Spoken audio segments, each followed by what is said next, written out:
Most welcome YouTube online classes अध्ययन tutorial की online classes में आपका स्वागत है। आज हम बात करेंगे प्लांट टैक्सोनॉमी में फ्लावर्स की। तो इससे पहले लीफ, रूट, स्टेम और फिलोटैक्सी में पढ़ा चुका हूँ। तो इस चैप्टर में पढ़ेंगे, इन्फ्लोरेसेंस भी पढ़ा चुका हूँ, इससे उसमें आगे का पढ़ेंगे। तो फ्लावर देखा जाए प्लांट टैक्सोनॉमी में सबसे इम्पॉर्टेंट पार्ट होता है, जिससे हम प्लांट को आइडेंटिफाई करने में यूज करते हैं। तो फ्लावर्स बेसिकली माना गया है कि जो फ्लावर वाला पार्ट है प्लांट का, ये लीफ का मॉडिफिकेशन है। लीफ के मॉडिफिकेशन से कैलेक्स, कैरोला, एंड्रोशियम और गानोशियम का निर्माण हुआ है। तो निर्माण इनका लीफ के मॉडिफिकेशन से हुआ है, लेकिन इनके फंक्शंस जो हैं डिफरेंट हैं। तो सबसे पहले बात करते हैं कि जो हमारा फ्लावर्स होता है उसका जो हमारा स्टेम उससे अटैचमेंट होता है, उस कंडीशन में हम उसको टर्म यूज करते हैं पेडिसिल। तो पेडिसिल मीन्स होता है स्टार्ट, जब फ्लावर इसके साथ अटैच रहता है।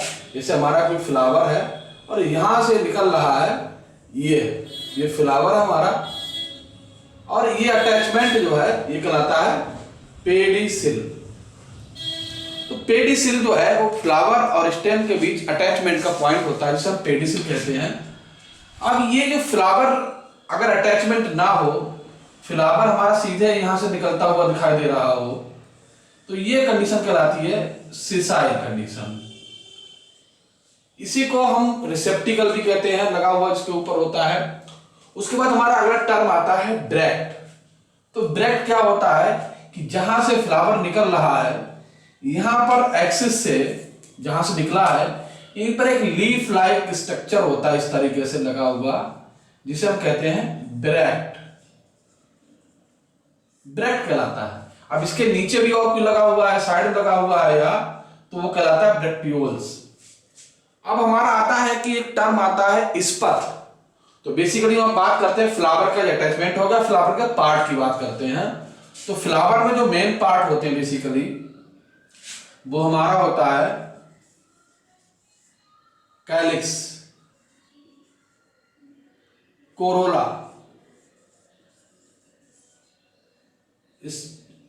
फिर हमारा अगला आता है एंड्रोशियम,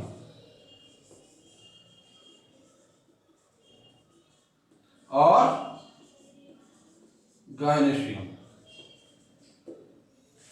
तो अब हम बात करते हैं कि ब्रैक्ट लगा हुआ, यहां से पेडिसिल है तो पेडिसिलेट हो गया फ्लावर हमारा, ब्रैक्ट है तो ब्रैक्टेट हो गया, और दूसरा एक और ब्रैक्ट है, यहाँ सब एक स्ट्रक्चर लगा हुआ है तो ब्रैक्टियोलेट हो जाता है यहाँ पर। उसके बाद हमारा आता है इनवॉल्यूकर। तो इनवॉल्यूकर क्या होता है, एक राउंडेड स्ट्रक्चर होता है, कप शेप्ड स्ट्रक्चर होता है, जिसके ऊपर मेल फ्लावर्स लगे रहते हैं, नेक्ट्री ग्लैंड पाई जाती है। तो ऐसा स्ट्रक्चर जो सेक्स ऑर्गन्स को बियर करता है इनवॉल्यूकर कहलाता है। तो इनवॉल्यूकर कप हो गया। इसके बाद आता है एपिकैलिक्स। तो हमने बता रहा हूं कि आपने गुलहड़ का फूल देखा होगा। तो गुलहड़ के फूल में आपने देखा होगा कि उसमें जो हमारा अटैचमेंट होता है फ्लावर्स में, ये मान लीजिए स्टेम है, इसमें ये गुलहड़ की लीफ जो है वो इस तरीके की होती है।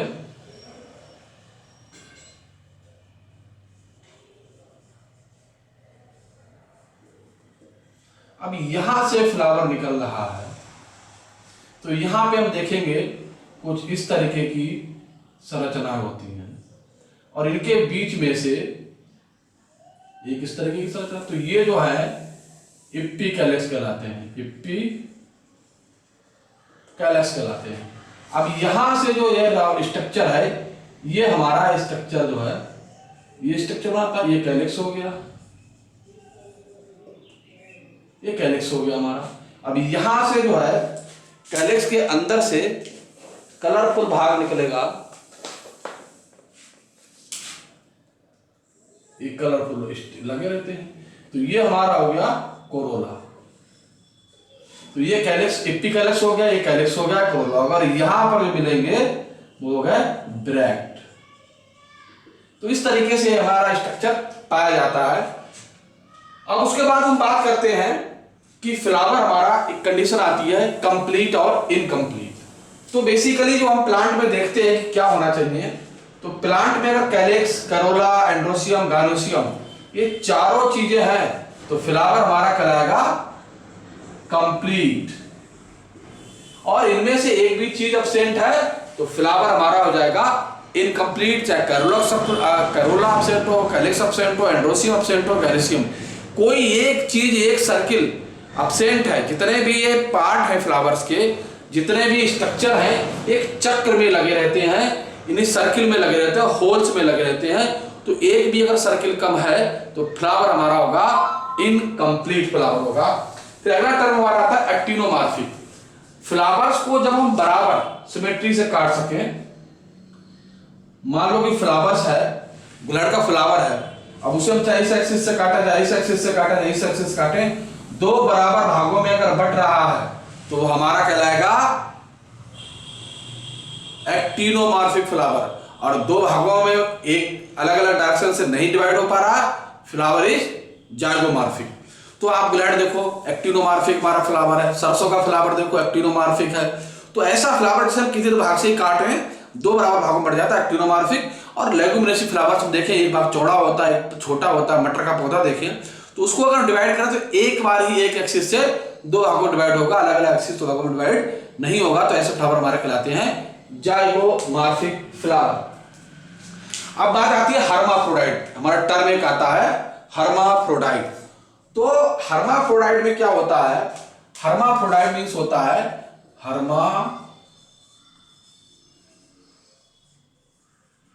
हर्माफ्रोडाइट। तो हर्माफ्रोडाइट का दूसरा नाम होता है बाइसेक्सुअल। तो इसमें क्या होता है, जब मेल और फीमेल दोनों सेक्स ऑर्गन्स एक साथ अटैचमेंट हो, एक ही फ्लावर में पाए जा रहे हो, तो कंडीशन कहलाती है हर्माफ्रोडाइट। अब दूसरी कंडीशन आती है मोनोसियस और डायोसियस। जब मेल और फीमेल एक ही प्लांट पर मिलते हो या यूं कहो एक साथ ही मिलते हो, तो उस कंडीशन को कहेंगे मोनोसियस। मोनो माने सिंगल, ओसियस माने घर, यानी कि एक ही घर में दोनों मिलते हो, इस कारण मोनोसियस। तो उस कंडीशन में हमारा प्लांट क्या होगा? मोनोसियस होगा। यह भी हो सकता है कि प्लांट एक हो लेकिन जो फ्लावर है डिफरेंट है, एक मेल फ्लावर और फीमेल फ्लावर हो, उस कंडीशन में भी वो मोनोसियस होगा। लेकिन अगर मेल फ्लावर और फीमेल फ्लावर के प्लांट भी अलग हैं तो कंडीशन कहलाएगी डायोसियस, तो डिफरेंट स्टेजेस। फिर हमारा आता है पॉलीगैमस। जब हमारे एक साथ लगे हुए हो तो पॉलीगैमस कहलाता है। फिर आता है डाइमेरस, ट्राइमेरस, टेट्रामेरस। तुमने बताया था कि बीच में क्या होता है, बीच वाला भाग हमारा होता है गानेसियम। ठीक, इसके अलावा जो यहां भाग दिखाई देंगे हमें, ये हो जाएगा हमारा एंड्रोसियम का सर्किल। इस तरीके से लगे रहेंगे।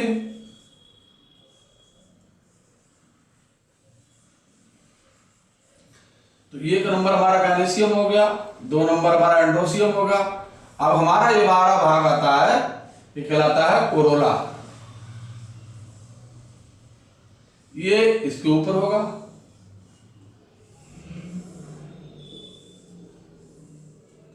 इसके ऊपर जो मिलेंगे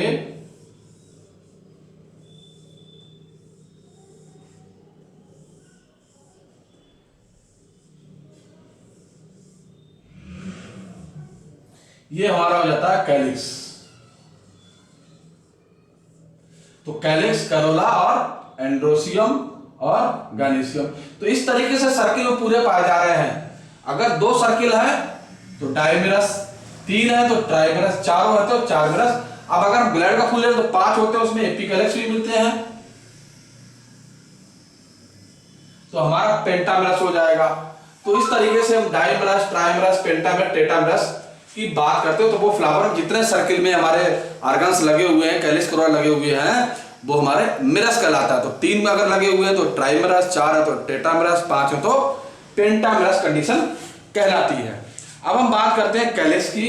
तो कैलिक्स जो है देखा जाए बेसिक आधार होता है जिसमें से करोला का ओरिजिन होता है, और कैलिक्स जो है वो पेडिसिल की सहायता से स्टेम से जुड़ा रहता है।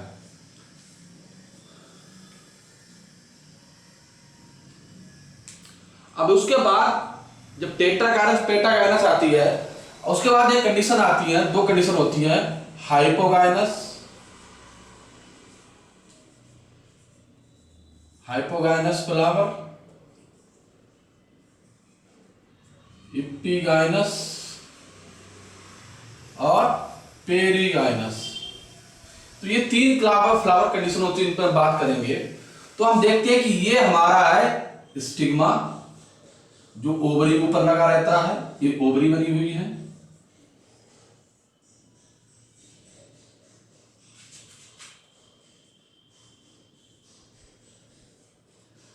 तो अभी हम ये आधार बना ओवरी जिसके ऊपर ओवरी लगी हुई है।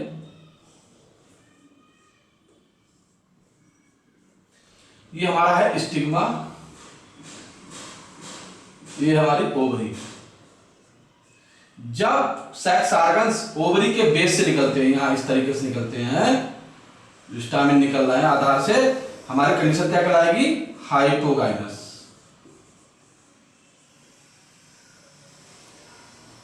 और जब यही स्टिग्मा पेरीफेरी से निकलेगा, यानी कि ओवरी के ऊपर से भी बीच में से निकलेगा, पेरी परिधि से निकलेगा, तो कहलाएगा हमारा पेरिगाइनस। और उसके बाद जब स्टिग्मा यहां से निकलेगा तो ओवरी हमारी कहलाएगी एपिगाइनस। तो अटैचमेंट ऑफ स्टामिन या सेक्स ऑर्गन्स इस आइडेंटिफिकेशन करेक्टर कि किस तरीके से आइडेंटिफाई कर सकते हैं। यहां अगर वो बेस से निकल रहा तो हाइपोगाइनस, ऊपर बीच में से निकल रहा, ऊपर से नीचे ओवरी के परिधि से निकल रहा तो पेरिगाइनस, और ओवरी के ऊपर से निकल रहा है, स्टाइल से निकल रहा है तो एपिगाइनस कंडीशन कहलाती है, जो नॉर्मल फ्लावर्स में पाई जाती है। अब इसके आधार पर हम ओवरी सुपीरियर और इंफीरियर भी स्थापित करते हैं। अगर सेक्स ऑर्गन्स हमारे नीचे से निकल रहा है बेस से, तो ओवरी सुपीरियर होगी। अब यहां से देखेंगे ना, नीचे से निकल रहा, बीच में से निकल रहा है, तो ओवरी हाफ इंफीरियर और हाफ सुपीरियर होगी, और ये कंडीशन कहलाएगी ओवरी इंफीरियर। तो इस तरीके से ovary inferior, perigynous, hypogynous condition को भी हम प्रेजेंट करते हैं और आइडेंटिफाई कर सकते हैं। अगला हमारा पार्ट आता है फ्लोरेट। तो फ्लोरेट बेसिकली क्या है? Special type of flower part होते हैं जो बेसिकली एस्ट्रेसी फैमिली के मेंबर्स में पाए जाते हैं। रे फ्लोरेट और डिस्फ्लोरेट, जब मैंने बताया था स्पेशल टाइप ऑफ इन्फ्लोरेसेंस, तो इस तरीके के डिस्क पे लगे रहते हैं, जो मार्जिन की ओर लगे रहते हैं, इस कार्ड रे फ्लोरेट, और बीच में जो फ्लावर लगे रहते हैं इन्हें कहते हैं डिस्क फ्लोरेट। तो डिस्क और रे फ्लोरेट बेसिकली जो है वो कंपोजिटिव फैमिली का मेंबर। किसका है? कंपोजिटिव फैमिली मेंबर, इसे हम कहते हैं, नया नाम है एस्ट्रेसी फैमिली मेंबर होगा, तो उसमें फ्लोरेट्स मिलते हैं। अब अगला हमारा आता है, हम बात करेंगे कैलिक्स की, कि कैलिक्स किस प्रकार के होते हैं। तो अब हमारा जो मेन पार्ट ऑफ फ्लावर शुरू होता है, हमने बताया था ये सब बातें हो गई हमारी कि किस तरीके के फ्लावर होंगे। अब हमारा फ्लोरल पार्ट जो होते हैं कैलिक्स, करोला और गैनोसियम और एंड्रोसियम की हम बात करेंगे। तो इसमें हम देखते हैं कि हमारा टर्म एक अगला आता है कैलिक्स, जिसे हिंदी में कहते हैं बाह्य दल पुंज। तो जो कैलिक्स है, the outermost whorl of flower part, जो सबसे बाहरी भाग होता है फ्लावर का, और इसकी यूनिट होती है सेपल्स। तो अगर मान लो किसी प्लांट में 5 हमारे कैलिक्स है, तो नंबर ऑफ सेपल्स 5 हो जाएंगे। अगर ये हमारे जो कैलिक्स हैं वो इस तरीके की कंडीशन लगे हुए हैं, इस तरीके से शो कर रहे हैं, अलग अलग हैं, इसका पॉलीसेपलस।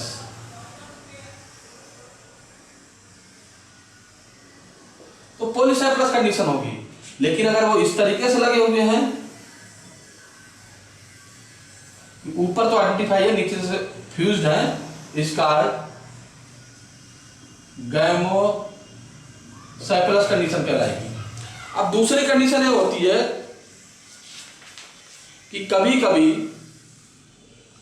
जो हमारे कैलिक्स हैं ये एस्ट्रेसी फैमिली में, कंपोजिटिव में हेयर लाइक स्ट्रक्चर में कन्वर्ट हो जाते हैं। तो जो हेयर लाइक स्ट्रक्चर में कन्वर्ट हो जाते हैं, तो इन्हें हम कहते हैं पैपस। और ये सीड डिस्ट्रीब्यूशन में या फ्रूट डिस्ट्रीब्यूशन में काम करते हैं, पैराशूट की तरह से काम करते हैं। अगला हमारा कंडीशन आती है डेसिडुअस। तो डेसिडुअस में क्या होता है,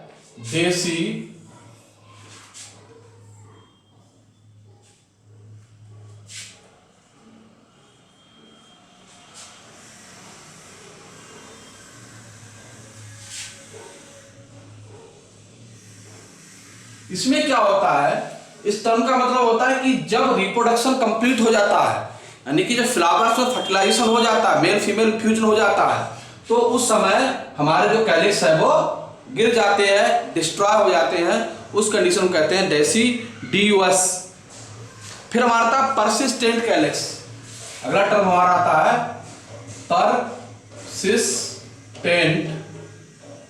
कैलिक्स, यानी कि जो फर्टिलाइजेशन के बाद, फ्लावर से के बाद फर्टिलाइजेशन जब हो जाएगा तो फ्रूट से चिपके रहे। जैसे बात करते हैं टमाटर की, हम बात करते हैं बैगन की, तो हम इसमें देखेंगे कि इसके ऊपर क्या होता है कि जो कैलिक्स होते हैं वो इस तरीके से चिपके रहते हैं, तो इसको हम कहते हैं परसिस्टेंट कैलिक्स। दूसरा हमारा आता है एक्रीसेंट कैलिक्स। एक्रीसेंट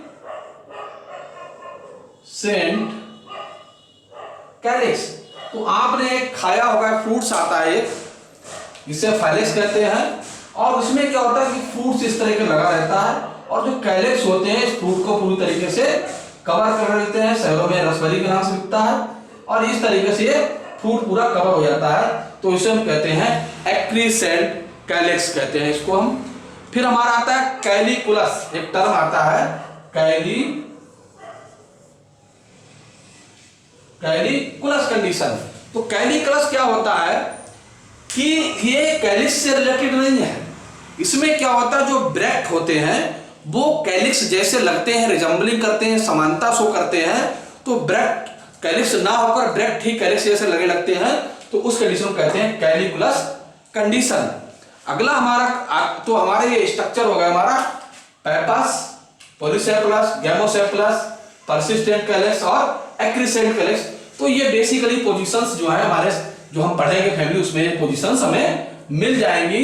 कभी कभी इनमें से कंपटीशन में बहुत सारे क्वेश्चंस पूछ लिए जाते हैं, या फ्लावर का दे दिया जाता है, तो पूछा जाता है किस तरीके का इसमें कैलिक्स है, किस समय पाया जाएगा। अब अगली बात हम करते हैं कोरोला की।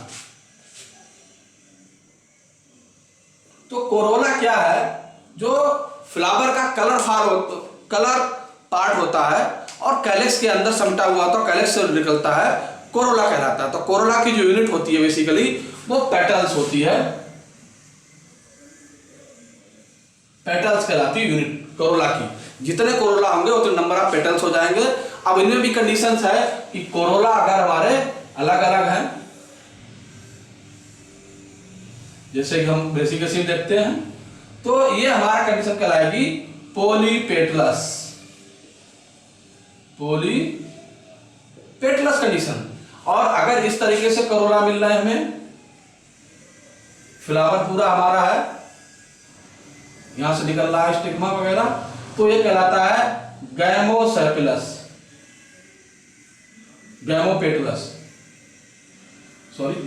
कंडीशन। जब आपस में जो कोरोला है आपस में फ्यूज्ड हो, यूनाइटेड हो, मिले हुए हो, एक कंबाइंड स्ट्रक्चर बना रहे हो, तो उस कंडीशन को कहते हैं गैमोपेटलस। अगला हमारा टर्म आता है पेरियंथ।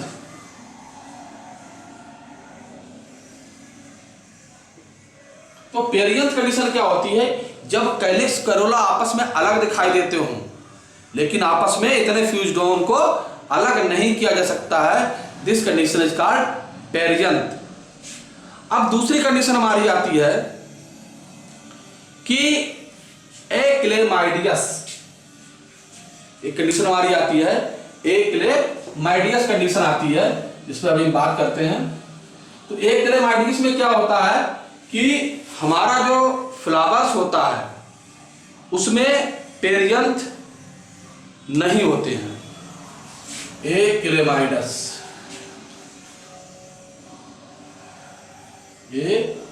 एक्लेमाइडस